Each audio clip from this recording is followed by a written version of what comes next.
Hello বন্ধুরা, good morning.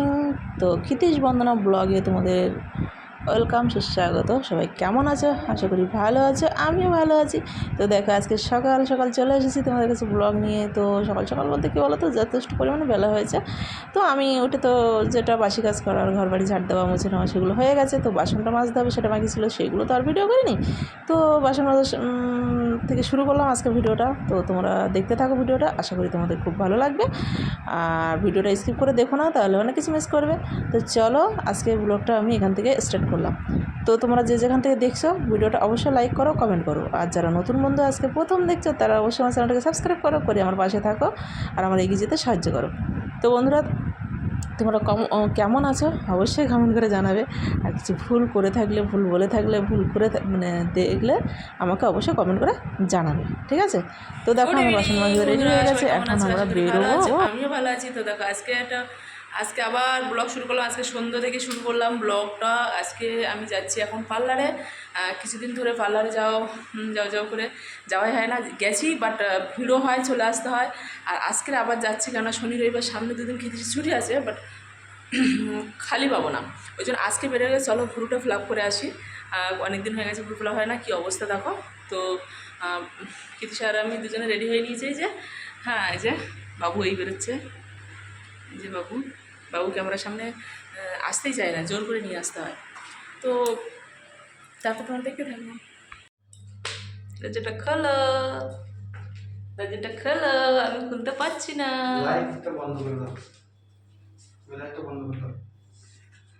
লাইটটা জ্বালবে, লাইটটা বন্ধ করে।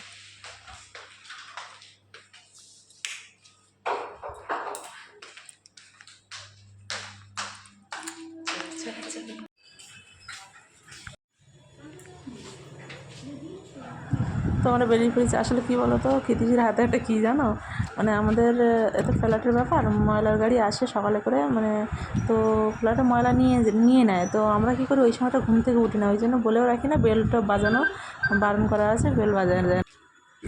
তো সকালবেলা ময়লাটা দেওয়া হয় না। তো ক্ষিতিশ বাড়ি থাকে যখন, বিকালে বার হয়, তখন এই ময়লাটা নিয়ে যাওয়া হয়। তো আজকে আমিও যাচ্ছি সাথে, তো ময়লাটা নিয়ে বেরিয়ে গেছি। ওখানে পাশেই নর্দমা আছে, ওখানে ফেলে দেওয়া হবে। আর এদিকে দেখো, রাস্তায় যেতে যেতে অনেকটা টাইম দাঁড়িয়ে দাঁড়িয়ে গল্প করা হচ্ছে। ওর এক বন্ধুর সাথে দেখা হয়েছে, তো গল্প করছিলো। আর আমার এদিকে পার্লারের দিকে আমার ভুরু ফ্লাপ হয়ে গেছে। তো বাইরে বেরিয়ে দেখি ক্ষিতিশ এখানে নেই। তো ক্ষিতিশ কোথায় গেছে, আমি একাই চলে এসেছি। আমি বলছিল না, ও গেছিলো কোথায়, আর আমি ফুচকা খাবো দাঁড়িয়েছিলাম। তো ফুচকা খাবো, কি ও নেই, আর ফোন নাকি বাড়ি রেখে গেছে। আর আমি চলে গেছি, বাড়ি চলে এসেছি একা। এসে এখন এই যে লস্যি এনেছে, লস্যি ফুচকা আনেনি আমার জন্য। তা লস্যি খাই এখন, চলো। খাওয়া হয়ে যাচ্ছে। তো ভিডিওটা কী বলো তো, আমি না দুদিনের ভিডিও একসাথে করে তোমাদের থেকে দিচ্ছি, ঠিক আছে? কেননা প্রত্যেক দিন আগে যেমন ব্লগ করতাম, সেরকম প্রত্যেক দিন ব্লগ করতে পারছি না, কারণ আমার ফোনটা তো একটা অন্য কাজ হয়, সেটাতে আটকানো থাকে। তো ওই জন্য আমি আর ব্লগ ভিডিও করতে পারি না। যখন ব্লগ ভিডিও মানে তো সারাদিনে কী করছি, কী খাচ্ছি, কী করছি, সেগুলো তো সেটার জন্য আমার কী হয়, এই ফোনটা বন্ধ থাকে, করতে পারি না। ওই জন্য যখন যেটা যেভাবে পাচ্ছি তোমাদের সাথে শেয়ার করছি। তো দেখো, ওখানে সন্ধ্যাবেলা আসার পরে তারপরে আমি ফুচকা করছিলাম, বাট ক্ষিতিশ আমাকে আবার ফুচকা এনে দিল। হ্যাঁ, তো ফুচকা এনে দিল। তো চলো, আমি ফুচকা খাবো, তাই আমি সাউন্ডটা মিউট করেছি, কেননা ফুচকা না এনেছে, যে কটা ফুচকা এনেছে ক্ষিতিশ খেতে চাচ্ছে না, তবুও বসে বললাম ক্ষিতিশ আর আমি ফুচকা খাবো এখন। তো তোমরা দেখো, ফুচকাটা খেয়ে নিই। আর এই ফুচকাটা এনেছে, কিন্তু অতটা ভালো না। গিয়ে মানে আমি দুটো জায়গা থেকে খাই, এত ভালো লাগে। লাস্টে একটা চাটনি ফুচকা দেয়, সেটাও খুব সুন্দর টেস্টি হয়। কিন্তু এখানে ফুচকা বাড়িতে এনেছে যে সেদিন ফুচকাটা একদমই যেন ভালো লাগলো না, খুব একটা ভালো লাগলো না। বাট তবুও ফুচকার উপরে কোনো কথা হবে না। তো ও কম খায়, আমি একটু বেশি খেয়ে ফেলেছি, মানে আমাকে খাওয়ায় ও অ্যাকচুয়ালি। আমি কেন, আগে তো ফুচকা খেতাম না। আজকে মানে কত বছর আমি হোমিওপ্যাথি ওষুধ খেতাম বলে না, আমাকে না অনেক বছর আমি ফুচকা মানে খেতাম না। আর খাওয়া টক জলের জন্য ফুচকা আরও যেতাম না। মানে একটা মেয়ে যে ফুচকা খেতে জানে, সেটা আমি ভুলেই গেছিলাম। তারপরে এখন আমি কিছু মাস ধরে ফুচকাটা কন্টিনিউ খাচ্ছি। কেন, হোমিওপ্যাথি ওষুধ এখন আর আমি খাই না কোনো দিক থেকেই। আমার এখন অন্য ওষুধই চলে, মানে যা চলে অ্যালোপ্যাথিই চলে। তো সেইখান থেকে ফুচকা খাওয়াটা যেন বেশি বেড়ে গেল। ক্ষিতিশ যদি বাইরে গেছে, আমার ফুচকা লাগবে। আমি যদি বাইরে গেছি, আমার ফুচকা খেতেই হবে। ও তো খাবে না, আমাকে ফুচকা খাইয়ে তারপর ঘরে তারপরে নিয়ে আসবে। এখন এরকম একটা অবস্থা হয়ে গেছে। বাট আমি খুব মানে অতিরিক্ত খেতে পারি না। যতটুকু পারি 10টা বলো 5টা বলো আমাকে সেটা খেতেই হবে বাইরে গেলে কিংবা বাড়ি আসলে। তো দেখো ও ফুচকা খাচ্ছে, কত কিছু বলছে। তো যাই হোক, হ্যাঁ ফুচকাগুলো খেয়ে নিই। ভিডিওটা তো বেশি বড় করব না, তো দুজনে গল্প করছি আর ফুচকা খাচ্ছি। আর কি বলো তো, আমি না এখন ব্লগটা ফোন তো বন্ধ তোমাদের বললাম, তার থেকে বড় কথা কী বলো তো, এডিটিং করার টাইমটা পাই না। মানে ফোনের মধ্যে একটা এত বেশি বিজি থাকি, এডিটিং করার টাইমটাই হয় না। এডিটিং করার তো জানো কত একটা সাউন্ড দেওয়া হয়, তারপর তার একটা মানে সাজিয়ে কোনটার পর কোন ভিডিওটাকে সাজাতে হবে কী করতে হবে, তো সেগুলো আরও দেখো। এখন আমি নর্মালি এডিটিং করি, এডিটিংয়ের ভিতরে কোনো চমক নেই, কিছু নেই, কারণ সেই টাইমটাই আমি পাই না। তো কী আর করব, তো যেভাবে পাচ্ছি দিচ্ছি। চ্যানেলটাকে খুব কষ্ট করে মনিটাইজ করা হয়েছিল, বাট চ্যানেলটা ডিলিট হয়ে যাবে, আনমনিটাইজ হয়ে যাবে, যার জন্য ভিডিও তো দিতেই হবে। ভিডিও না দিলে আর শর্ট ভিডিওটাও দেখো কিছুদিন ধরে শর্টটাও যে করতে পারছি না, মানে সব দিকে যেন সমস্যা হয়েছি। রেডি হচ্ছি বাট ফোনটাই মানে বিজি করে ফেলছি, ফোনটা এত বিজি করে ফেলছি যে সেই টাইমটাতে মানে আর আমরা ওই শর্ট ভিডিও করতে পারছি না। তো কীতিশ আমাকে বলছিল যে এখন আর কমেডিয়ান ভিডিওগুলো করা হচ্ছে না, একদিন একটা করলাম বাট আর করা হচ্ছে না। তো মনে হয় খুব তাড়াতাড়ি সেটা হয়ে যাবে দেখি। আর গরমে তো প্রচুর টাইমেরও অভাব, আর গরমের জন্য কষ্ট হয়ে যায়। ভিডিও যেন মুড হয় না, ঠান্ডার সময়টা ভিডিওটা বেশিই করতে ভালো লাগে।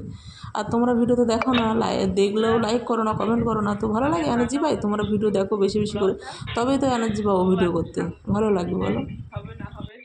তো আজকের আমাদের বাড়িতে কী বলো তো মেনু, মানে এটা আমি পরের দিন সকালে চলে এসেছি। হ্যাঁ, তার আগের ভিডিওটা পরের দিন সকালে চলে এসেছি।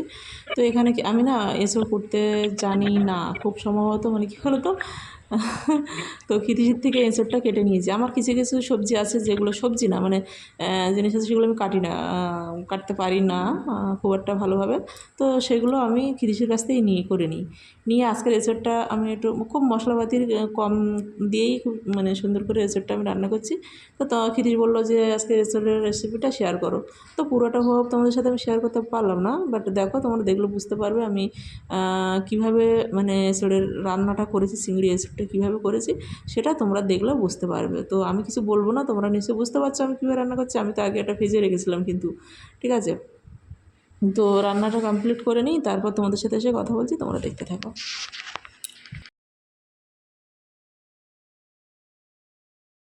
আর এত গরমে রান্নাবান্না করছে। আমার তো সকালে স্নান করে ঠাকুর দেওয়া হয়ে গেছে, সব কিছু দেওয়া গেছে, তারপরে আমি রান্না ধরে এসেছি। আর কীতিশ কী করছে আমার পিছনে কন্টিনিউয়াসলি লেগে আছে, পিছনে এত আমার পিছনে কী বলো তো, মানে সবসময় আমাকে না ও মানে খেপাতে ভালোবাসে আর কি। হ্যাঁ, এখানে এমন কিছু একটা কথা বলেছে যেটা তোমাদের সাথে মানে আমার মিউট করতে বাধ্য হলাম। হ্যাঁ,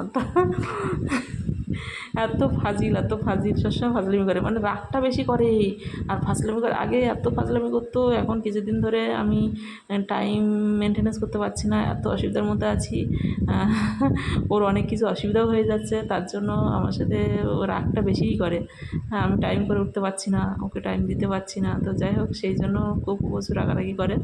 তো দেখো আমার সাথে এমন কাজ করছে। তো যাই হোক, আমি রান্না করছি, রান্নাটা হয়ে গেলে চলো আসছি, কেননা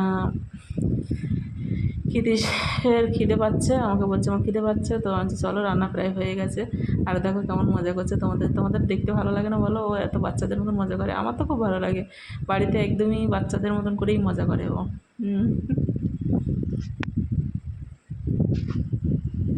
তো চলো রান্না করছি, তো ওকে আবার বলছি আনো ভিডিও করো, তো আবারও ভিডিও করছে।